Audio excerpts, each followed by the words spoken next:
जय श्री राधे। आज हम उत्तराखंड के नैनीताल जिले में श्री गोलू धाम में स्थित हैं। आज प्रातः यहाँ दर्शनों के लिए हम लोग पधारे हैं। हल्द्वानी में आजकल भागवत की कथा चल रही है, उसी श्रृंखला में हम लोग श्री गोलू देव का दर्शन करने पधारे हैं। आप देख सकते हैं मेरी पृष्ठभाग में यहाँ विभिन्न साइज के घंटियाँ और घंटे लटक रहे हैं। यहाँ भारत के विभिन्न कोनों से भक्त लोग अपनी मनोकामना सिद्ध करने के लिए, पूर्ण करने के लिए अर्जी देने आते हैं। आप देख सकते हैं यहाँ पर कागज में लिख कर अर्जियां अर्पण करते हैं और वो लटका के जाते हैं, और जिनकी मनोकामना सिद्ध हो जाते हैं वो दोबारा फिर आते हैं और पुनः फिर घंटी अर्पण करते हैं। अनेकों प्रकार की मनोकामना हो सकती है, चाहे किसी को विदेश यात्रा जाना हो, चाहे विवाह शादी में बाधा हो, चाहे भवन निर्माण में बाधा हो, इस प्रकार के अनेकों प्रकार की। आज हमने सोचा कि आज इलाहाबाद से एक ऐसा सुंदर प्रश्न आया एक भक्त का, तो उस प्रश्न का उत्तर इस स्थान से और सुंदर श्रेष्ठ स्थान नहीं हो सकता था, इसीलिए मैंने इस स्थान को चुना, क्योंकि उसका प्रश्न भी मनोकामना सिद्धि से ही है। तो आइए पहले उस प्रश्न को सुनते हैं। आज का मुख्य प्रश्न है, महाभारत में प्राय आपने देखा होगा भगवान श्री कृष्ण ने पांचों पांडवों को अलग अलग साधना के लिए उपदेश किया। जैसे इंद्र को पाशुपतास्त्र प्राप्त करने के लिए भगवान शंकर के शरण में भेजा, अथवा देवराज इंद्र के शरण में स्वर्ग में भेजा, अथवा भीम को हनुमान जी की सिद्धि प्राप्त करने के लिए भेजा, युधिष्ठिर को भी ब्राह्मणों की सेवा अतिथि सत्कार के माध्यम से पुण्य एकत्रित करने के लिए भेजा। इसी प्रकार श्रीधाम वृंदावन में हमारे ब्रज की गोपियों ने कात्यायनी की सेवा, कात्यायनी का व्रत किया भगवान कृष्ण को पाने के लिए। इस प्रकार से हम देखते हैं कि भगवान श्री कृष्ण के सानिध्य में रहकर भी अलग अलग देवताओं की शरण में भेजा। तो उनका प्रश्न है, क्या भगवान श्री कृष्ण स्वयं उनकी मनोकामना पूर्ण नहीं कर सकते थे? यदि भगवान श्री कृष्ण स्वयं ही प्रदान करते तो फिर पांचों पांडवों को अलग अलग देवताओं की सिद्धि प्राप्त करने की आवश्यकता क्या थी? भगवान श्री कृष्ण तो पूर्ण ब्रह्म है, तो क्या भगवान श्री कृष्ण मनोकामना सिद्ध नहीं करते? बहुत ही सुंदर प्रश्न पूछा है। सच तो यह है कि आपके प्रश्न में ही उत्तर अंतर्निहित है। जैसा कि आपने प्रश्न में पूछा है कि भगवान श्री कृष्ण तो पूर्ण ब्रह्म है, तो भगवान श्री कृष्ण पूर्ण ब्रह्म है, इसलिए भगवान श्री कृष्ण पूर्ण ही तो देते हैं। पूर्णमदः पूर्णमिदं पूर्णात् पूर्णमुदच्यते। भगवान अपूर्ण देना ही नहीं जानते। यदि भगवान अपूर्ण देते तो वृंदावन के ब्रजवासियों से इंद्र की पूजा नहीं करवा देते। इंद्र पूजा का विरोध किया और केवल गोवर्धन का पूजन कराया।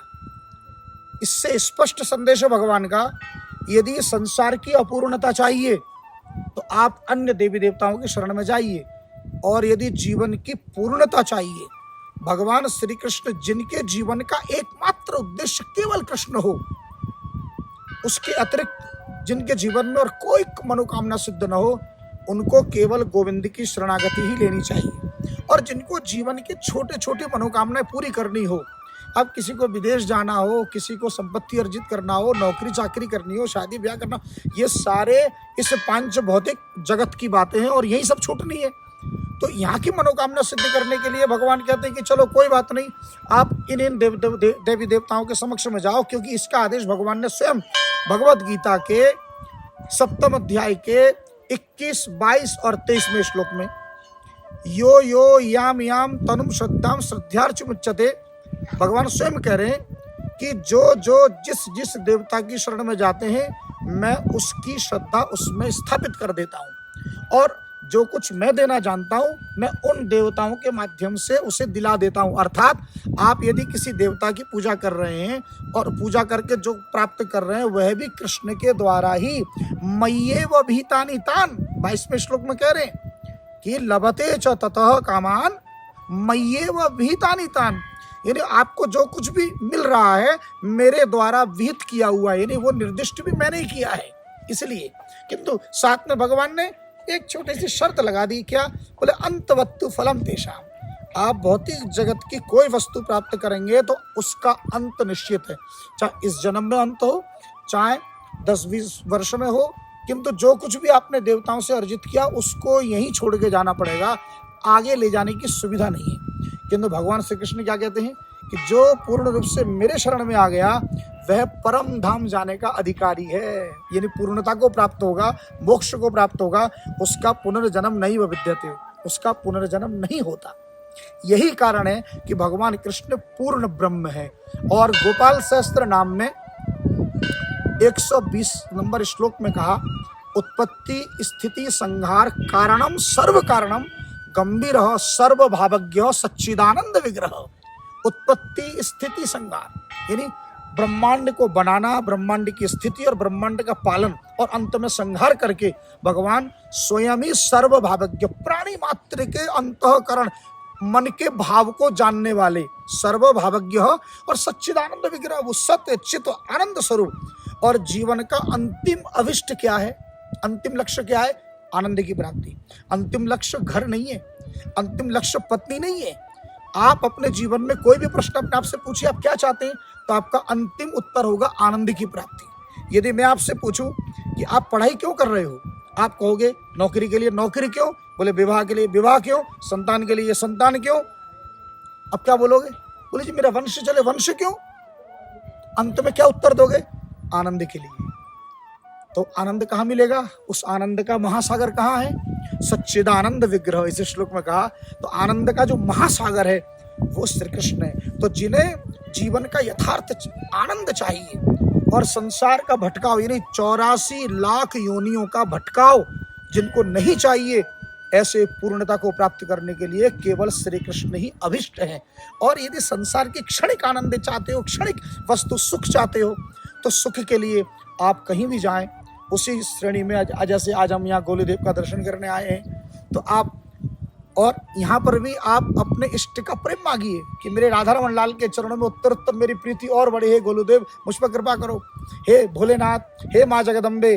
और वैष्णव पद्धति में पंचदेव उपासना है, इसलिए पंचदेव की उपासना करें और पूर्णता को प्राप्त करने के लिए भगवान श्री कृष्ण की शरणागति ग्रहण करें। जपहि नाम जन आरत भारी, मिटहि कुसंकट हो ही सुखारी। बार बार आग्रह करता हूँ, जपहि नाम जन आरत भारी। जीवन के बड़े से बड़ा अर्थ, बड़े से बड़ा दुख, बड़े से बड़ा संकट का पहाड़, विपत्तियों का पहाड़ भी टूट पड़ा हो तो मिटहि कुसंकट हो ही सुखारी। बड़े से बड़े संकट को क्या, बड़े से बड़ा कुसंकट को भी अगर हम पार करना चाहते हैं तो केवल नाम का आश्रय लेना होगा। और इसीलिए मैं बार बार कहता हूँ, 3 घंटा 35 मिनट नाम जप का आश्रय लीजिए।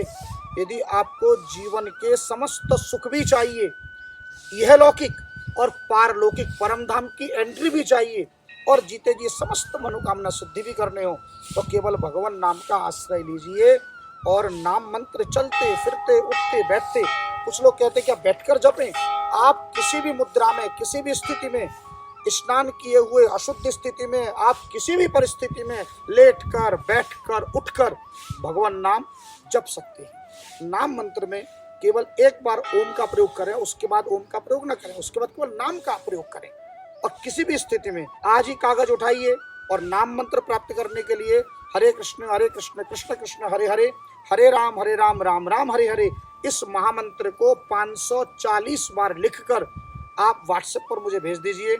उसके बाद आप वैदिक रूप से संकल्प करके नाम पत्र प्राप्त कीजिए, और आपके जीवन में चाहे रोग हो, शोक हो, भय हो, बाधा हो, कोई विपत्ति हो, संकट हो, आप उसको सहजता से पार कर जाइए। केवल नाम का आश्रय लीजिए। भगवान नाम ही एकमात्र सहारा है। और एक और विशेषता है कि भगवान नाम से हमारे समस्त 10 इंद्रियां और 10 प्राण और 4 अंतःकरण, ये 24 के 24 जो हमारे शरीर के तत्व हैं, ये परम शांत हो जाते हैं, यानी राजी हो जाते हैं। इसलिए इंद्रियां जब राजी होती, इंद्रियां कुपित नहीं होती, प्राण कुपित नहीं होते। और संसार में कोई भी बड़े से बड़ा अनुष्ठान करें, यज्ञ करें, तीर्थ यात्रा करें, पूजा करें, पाठ करें, पर ये सभी के सभी 24 के 24 एक साथ राजी नहीं होते। पर ये 24 तत्व यदि एक साथ राजी होते हैं तो केवल नाम जप से। इसलिए भगवान नाम का आश्रय लीजिए। हरे कृष्ण कृष्ण कृष्ण हरे हरे, हरे राम राम राम हरे।